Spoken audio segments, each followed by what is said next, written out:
لیکن ابھی بات ختم نہیں ہوئی ہے. جب آپ کو اس سوال کا جواب مل گیا نا, اگر آپ تحقیق کر رہے ہو نا, تو خدا کو جب مانو گے تو یہ سارے سوال آپ کی طرف متوجہ ہوں گے.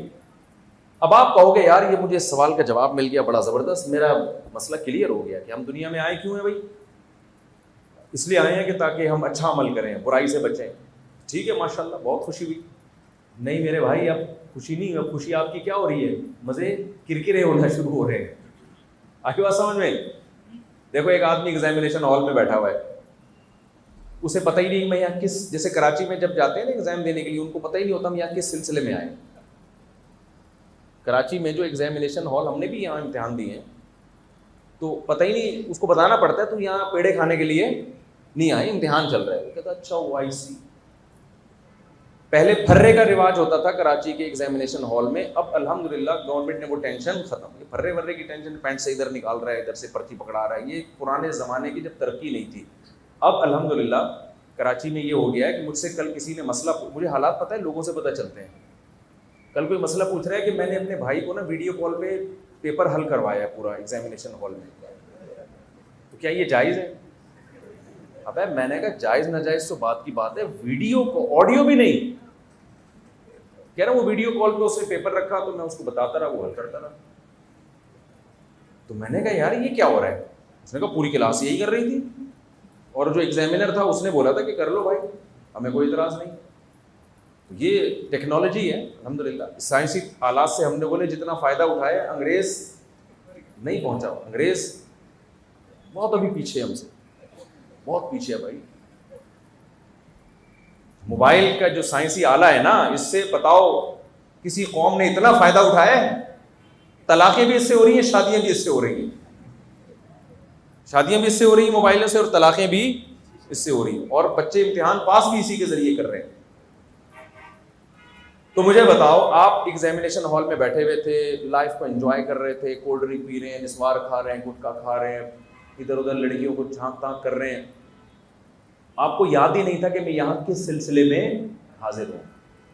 کسی نے کان میں آ کے بتا دیا بھائی جان یہ ایگزامینیشن ہال ہے, تیرے ایم اے کے پیپر ہیں, اور اگر تو نے کلیئر کر لیا تو تجھے اچھی جاب مل جائے گی, نہیں کیا تو بیڑا غرق ہو جائے گا. اگر آپ کو یقین آ جائے کہ یہ سچ کہہ رہا ہے, اور کراچی کا ایگزامینیشن ہال نہ ہو, یعنی واقعی سچی مچی کا ایگزامینیشن ہال ہی ہو, فوراً اب آپ کی ٹینشن کم ہوگی یا بڑھے گی؟ ایک دم آپ سیریس ہو جاؤ گے, بھائی مجھے پیپر آتا ہے کہ نہیں آتا.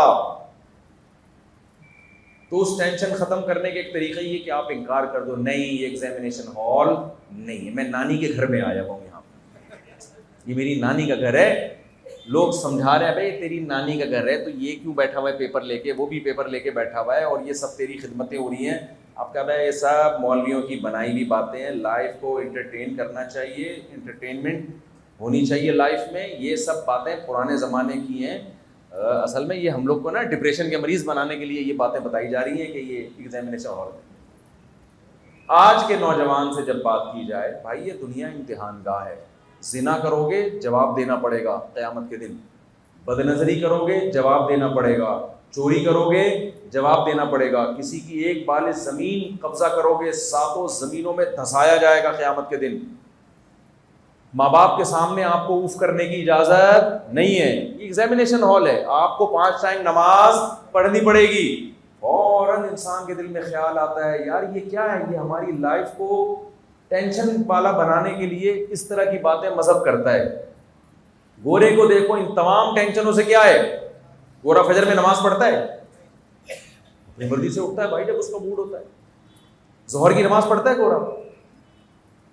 تمام وہ چیزیں جو گورے کی ٹینشن کا ذریعہ بن سکتی تھی, گورے نے ان تمام چیزوں کو اپنی لائف سے نکال دیا. آخری ایک چیز بوڑھے ماں باپ رہ گئے تھے جو تھوڑی سی ٹینشن کا ذریعہ بن رہے تھے.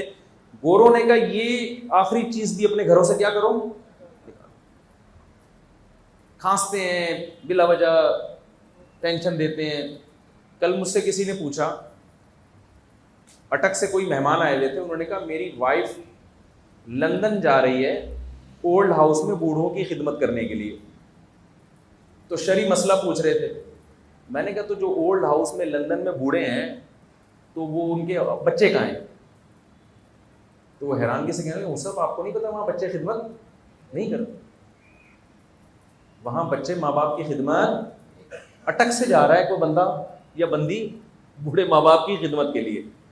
تو میں نے کہا اصل میں گورے نے بالکل صحیح کیا، کیونکہ جب زندگی ایگزامینیشن ہال ہی نہیں ہے، ایک کھیل کا میدان ہے، تو کھیل کے میدان میں خدمتیں ہوتی ہیں یا لائف کو انجوائے کیا جاتا ہے؟ بولو نا، انجوائے کیا جاتا ہے نا لائف کو۔ تو بالکل صحیح کر رہے ہیں، جو اس کا نظریہ اس پہ کیا ہے قائم۔ تو اگر بوڑھے ماں باپ کی خدمت کرے گا تو ایک بہت بڑا سوال پیدا ہوتا ہے کہ بھائی آپ کی تو زندگی ختم ہو گئی ہے، بوڑھا ہمیں تو لائف کو، ہم تو بوڑھے تھوڑی، ہم تو جوان ہیں نا، ہمیں تو لائف کو انجوائے کرنے دو۔ تو بہترین حل اس کا یہی ہے کہ ابا کو عیدی سینٹر میں جمع کرا دیا جائے۔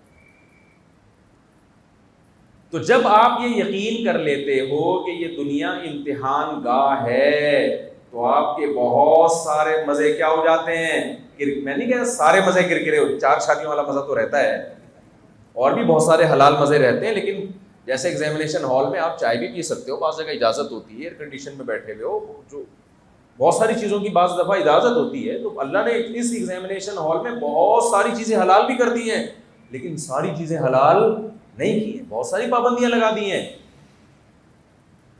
تو یہ سوال کا یہ بھی جواب دینا پڑے گا آپ کو۔ لبرل لوگوں کے پاس جو مذہب کو نہیں مانتے، ان کے پاس اس سوال کا جواب نہیں ہے۔ تو آپ جب مان لیتے ہو کہ اللہ نے ہمیں آزمائش کے لیے پیدا کیا، اور آزمائش کیا ہے، جو اچھا کرے گا اسے جنت ملے گی، جو برا کرے گا اسے سزا ملے گی، تو آپ اور پھنستے چلے جاتے ہو، اس لیے کہ پھر اچھے اور برے کو ایکسپلین کرنا پڑتا ہے کہ اچھائی کسے کہتے ہیں، برائی کسے کہتے ہیں۔ پھر یہ بھی اللہ ہی بتائے گا آپ کو، کیونکہ اگر انسانوں پہ چھوڑ دیا جائے تو انگریز لوگ بوڑھوں کو اولڈ ہاؤس میں جمع کرانا برا عمل نہیں سمجھتے، تو انسانوں پہ چھوڑ دیا جائے تو اچھے اور برے کو انسان خود ایکسپلین کرے گا۔ تو جو جس برائی میں مبتلا ہوگا وہ کبھی بھی اس کو برا نہیں کہے گا۔ کبھی کسی چرسی سے سنا کہ چرس بری چیز ہے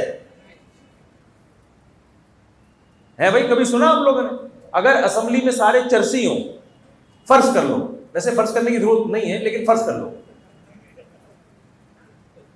میں نے تحقیق نہیں کی ہے لیکن کچھ پتا بھی نہیں ہے، بہرحال فرض کر لو کہ سارے کیا ہیں احتراماً، فرض کر لو کہ سارے کیا ہیں احتراماً، فرض نہیں کرو، نہیں فرض احتراماً کرو، ویسے تو پتہ نہیں کیا ہو واللہ عالم۔ فرض کر لو کہ سارے کیا ہیں چرسی ہیں، تو کیا چرس کے خلاف قانون سازی ہو سکے گی ملک میں؟ بولو نا۔ یہ جو انگریز نے زنا کو لیگل کر دیا نا، اس لیے نہیں کہ انگریز کو پتا ہے کہ یہ بری چیز نہیں ہے، اس لیے کہ اسمبلیوں میں پہنچے ہوئے سارے زانی ہیں، تو کیسے زنا کے خلاف قانون سازی کر سکتے ہیں بھائی؟ یہ جو ان ملکوں میں شراب لیگل ہے، اس لیے نہیں ہے کہ ان کو اللہ نے اتنی عقل ہی نہیں دی کہ شراب اور غیر شراب میں فرق نہ کر سکیں، ان سب کو پتا ہے، ان کے پاس ہم سے زیادہ رپورٹیں ہیں کہ دنیا میں بڑے بڑے جرائم جو آج ہو رہے ہیں وہ کس کی وجہ سے ہو رہے ہیں؟ شراب کی وجہ سے ہو رہے ہیں۔ پھر بھی لیگل کیوں ہے؟ اس لیے کہ اسمبلیوں میں جو قانون سازی کرنے والے لوگ ہیں سارے کے سارے کیا کرتے ہیں؟ شراب پیتے ہیں۔ انسانوں کے حوالے اگر قانون سازی کر دی جائے تو انسان سب سے پہلے اپنا دفاع کرتا ہے، اس کے بعد قانون سازی کرتا ہے۔ اس لیے کسی بھی عقل مند آدمی کی عقل اس کی پرمیشن نہیں دیتی کہ اچھے اور برے کا معیار انسانوں کے حوالے کر دیا جائے۔ عقل ہمیشہ یہ کہتی ہے کہ جس نے انسانوں کو بنایا، جس کا کوئی مفاد نہیں ہے انسانوں سے اور قانون سازی سے، اچھے اور برے کو ہمیشہ اس کے حوالے کیا جائے، اس سے پوچھا جائے گا کہ اللہ اچھا کیا ہے اور برا کیا ہے۔ تو اسلام کہتا ہے کہ میں نے اچھائی اور برائی کو ایکسپلین کرنے کے لیے خود محمد صلی اللہ علیہ وسلم سے مشورہ نہیں لیا کہ آپ بتائیں کہ اچھا کیا ہے برا کیا ہے۔ قانون سازی صرف کس کا حق ہے؟ اللہ کا حق ہے۔ یہاں تک کہ اللہ نے اپنے نبی پہ بھی پابندی لگا دی کہ آپ بھی حلال و حرام نہیں کر سکتے۔ لیما تحرم ما احل اللہ لک، اے نبی جس چیز کو اللہ نے حلال کر دیا آپ اس کو خود پر حرام نہیں کر سکتے۔ جس کو اللہ نے لیگل کہہ دیا نبی اس کو اللیگل نہیں کر سکتے، جس کو اللہ نے اللیگل کہہ دیا پیغمبر کے پاس بھی اتھارٹی نہیں ہے کہ پیغمبر اس اللیگل کو کیا کر دیں؟ لیگل کر دیں۔ تو یہ جو کلیئرٹی ہے یہ کس کے پاس ہے؟ اسلام کے پاس ہے، کسی اور مذہب کے پاس بولو ایسی واضح ہمیں کلیریفیکیشن ملتی نہیں ہے۔ اور لبرل لوگ جو کسی بھی مذہب کو نہیں مانتے وہ تو ایسے اندھیروں میں ہیں، ان کو تو جو لوگ کہتے ہیں نا اسلام کے بغیر بھی دنیا اچھی بن سکتی ہے، میں کہتا ہوں ان سے یہ پوچھو اچھے کو ڈیفائن کر کے بتا دیں اچھے کہتے کس کو ہیں، تو بننا تو دور کی بات ہے نا۔ ابے دیکھو مجھے ایک بات بتاؤ، آپ کہتے ہو کہ میں صحت مند بننا چاہتا ہوں، لیکن آپ کو صحت مند کی ڈیفینیشن ہی معلوم نہیں ہے، آپ کی توند نکل رہی ہے، آپ شوگر کے مریض بن رہے ہو، بلڈ پریشر آپ کا ہر وقت کیا رہتا ہے؟ ہائی رہتا ہے، آپ کہتے ہو الحمدللہ میری صحت کیا ہے، میں نے 10 سال پہلے ویژن بنایا تھا کہ میری صحت اچھی ہوگی، آج اللہ کا شکر ہے میری صحت دیکھو بہترین، پہلے میری کمر ایسی تھی کہ سی آئی ڈی والوں کو بھی نظر نہیں آتی تھی، آج اللہ کا شکر ہے میری کمر کمرہ بن چکی ہے، آج پہلے میرا کولیسٹرول لیول کنٹرول میں تھا، آج اللہ کا شکر ہے 600 پہ پہنچا ہوا ہے، پہلے مجھے شوگر وگر کوئی بیماری تھی نہیں، میں لڈو کھاتا تھا ہضم ہوتے تھے، آج 2 لڈو کھاؤں تو ٹینشن میں جاتا ہوں، بہترین صحت ہے الحمدللہ۔ آپ بولو گے بھائی تجھے تو صحت کی ڈیفینیشن ہی معلوم نہیں ہے کہ صحت کہتے کس کو ہیں بھائی، تو بتاؤ جس کو صحت کی ڈیفینیشن ہی معلوم نہیں ہے وہ صحت مند ہو سکتا ہے؟ تو جو اچھے اور برے کو ایکسپلین نہیں کر سکتا وہ اچھا کیسے ہو سکتا ہے؟ یار نہیں آ رہی میرے خیال مولوی صاحب بات سمجھ میں نہیں آ رہی۔ گورا خدا کی قسم لا الہ الا اللہ، جو لوگ گورے کی تو میں مثال اس لیے دے رہا ہوں کہ لوگ ہر چیز میں انگریزوں کو فالو کر رہے ہیں، ورنہ جو لوگ مذہب کو نہیں مانتے، پی ایچ ڈی کی ڈگریاں ہوں ان کے پاس، 10 ماسٹر کیے ہوئے انہوں نے، بڑے بڑے سائنسدان ہوں، چاند پہ 20-25 چکر لگا کے آ گئے ہیں، وہ خدا کی قسم جو شخص مذہب کو یعنی اسلام کو نہیں مانتا 100 دفعہ مر کے پیدا ہو جائے وہ اچھائی اور برائی کو ڈیفائن نہیں کر سکتا۔ اس سے پوچھیں اچھے کی ڈیفینیشن کیا ہے، 20 لوگ ہوں گے 20 رائے ہوں گی ان کی، کیونکہ یہاں انسانی عقل عاجز آ جاتی ہے۔ خودکشی کے مسئلے کو دیکھ لو، چھوٹے چھوٹے مسئلے، بڑے بڑے مسئلے میں خودکشی کو دیکھ لو کہ یہ بری چیز ہے اچھی چیز ہے، مذہب کیا کہتا ہے؟ اللہ میاں نے کہتی ہے بری چیز ہے، اجازت نہیں ہے آپ کو اپنے آپ کو مارنے کی۔ ہمارے لیے کنفیوژن کیا ہو گئی؟ ختم؟ کیا خیال ہے؟ اب اس پہ ہم بحث کر نہیں سکتے۔ انگریزوں کے یہاں کنفیوژن ختم نہیں ہوئی ہے، ان میں بہت سے اسکالرس کہتے ہیں بری چیز ہے، بہت سے کہتے ہیں بری کیوں ہے بھائی، ایک آدمی نہیں زندہ رہنا چاہتا تو کیوں اس کو زندہ رکھ رہے ہو؟ نہیں یہی بات سمجھ میں؟ اب وہ سوسائٹی میں جب یہ کنفیوژن ہوگی تو خودکشی سے روکو گے آپ کسی کو؟ آپ کہہ سکتے ہو ہم قانون بنا کے روک دیں گے، خودکشی کرنے والا اس قانون کو مانے گا ہی نہیں، وہ کہے گا میں سوئٹزرلینڈ کے قانون کو مانتا ہوں، ٹھیک ہے نا، یہ قانون تو انسانوں نے بنایا ہے، میں کیوں مانوں اس کو؟ تبھی دبا کے خودکشیاں ہو رہی ہیں وہاں، کیونکہ جو خودکشی کرنے والا ہے وہ کہتا ہے بھائی جب میں نے مرنا ہی ہے تو میں کیوں اس ملک کے قانون کو فالو کروں؟ تو اتنے بڑے مسئلے میں کہ انسان کو ٹینشنوں کو برداشت کرنا افضل ہے یا ٹینشنوں میں اپنے آپ کو مارنا افضل ہے، یہ مسئلہ اس قوم سے حل بولو نہیں ہوا۔ تو اتنے بڑے مسئلے میں جب آپ مذہب کے بغیر لوگوں کی رہنمائی نہیں کر سکتے، باقی تو چھوٹے چھوٹے مسائل ہیں، ان میں کہاں سے رہنمائی ہوگی؟ تبھی تو وہ الجھے ہوئے ہیں۔ پہلے انہوں نے زنا بدکاری کو لیگل کیا، اس سوسائٹی میں پہلے بدکاری بری سمجھی جاتی تھی، آپ اٹھا کے دیکھو، لیکن مذہب نہیں تھا تو وہ پریشان ہوئے کہ یہ زنا بری چیز کیوں ہے بھائی۔ جب لڑکا لڑکی دونوں راضی ہیں تو کیا ہو گیا؟ لوگوں نے کہا بغیر باپ کے بچے پیدا ہوں گے، انہوں نے کہا واقعی عقل کہتی ہے کہ یہ کیا ہے؟ غلط ہے، بغیر باپ کے بچہ نہیں ہونا چاہیے۔ تھوڑے دنوں نے کہا اگر بچہ بغیر باپ کے تو کیا جا رہا ہے اس میں؟ اب مارکیٹ سے ابا کیا ہو گئے؟ اب کسی کے یہاں ہوتے ہیں کسی کے یہاں نہیں ہوتے۔ ہمارے یہاں بہت برا ہے، ابا کے بغیر کیسے رشتہ لینے آ گیا تو؟ تیرے ابا ہی نہیں ہے۔ ہمارے یہاں برا ہے، کیوں؟ مذہب نے 2 اور 2 4 کی طرح بتا دیا کہ نکاح میں اور زنا میں کیا ہے؟ نکاح پیغمبروں کی سنت اور زنا پہ 100 کوڑے لگیں گے تمہاری پشت پہ، اور اگر شادی شدہ ہو تو رجم کیا جائے گا۔ تو گورے کے پاس یہ ایکسپلینیشن نہیں ہے کہ زنا اچھا عمل ہے یا برا، وہاں 2 رائے ملیں گی آپ کو۔ اور آگے چلیں، ایک وقت تک زنا کے قائل تھے، اب اس سے آگے بڑھ گئے ہیں، اب وہاں یہ بحثیں ہو رہی ہیں کہ لڑکا لڑکے سے بدکاری کرتا ہے تو برا عمل ہے اچھا، کچھ کہتے ہیں برا عمل ہے یہ نیچر کے خلاف ہے، دوسرے کہتے ہیں کیسے پتہ چل گیا نیچر کے خلاف ہے؟ بھائی اس کا دل ہی جب وسیم پہ آیا ہوا ہے, غفار بھائی پہ آیا ہوا ہے, ستار بھائی پہ آیا ہوا ہے, بھائی کوئی بیٹھے ہوئے ہو تو معذرت, مجھے پتا ہے آپ پہ کسی کا دل نہیں آیا, تو جب اس کا دل ہی میل پہ آیا ہوا ہے تو آپ کو کیا تکلیف ہے اس سے؟ دونوں راضی ہیں, عقل سے فیصلہ کر سکتے ہو؟ بولو نا بھائی. آپ بولو گے یار ہمیں اس عمل سے گھن آتی ہے, آپ کو آ رہی ہے, اس کو نہیں آ رہی, میں نام نہیں لیتا بیچارے کا بلا وجہ کوئی غفار میں بیٹھے گا, کسی بھائی بیٹھے, وہ کہیں گے ہمیں تو نہیں آ رہی, آپ کو آ رہی ہے. بتاؤ ایک برائی پہ اچھائی کا لیبل لگ گیا کہ نہیں لگ گیا؟ بولو نا.